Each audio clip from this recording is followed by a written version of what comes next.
সেনাবাহিনী তাদের কঠোর হতে হবে। আমাদের মন্দিরে যেন প্রত্যেকটা নিরাপদ দিতে হয়।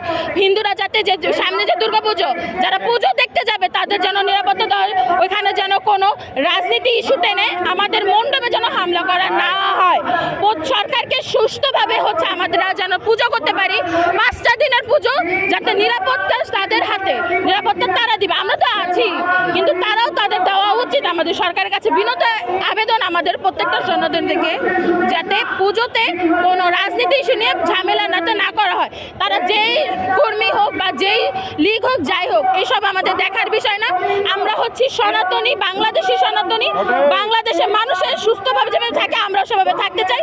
যারা অন্য ধর্মের মানুষরা যেভাবে তাদের ঈদ বা যেটাই হোক অনুষ্ঠান যেভাবে নিরাপদভাবে পালন করে, আমরা আমাদের পূজাটা সেভাবে নিরাপদভাবে পালন করতে চাই। বললেন যে তাদের নিরাপত্তা, আমরা চাই না তাদের নিরাপত্তা।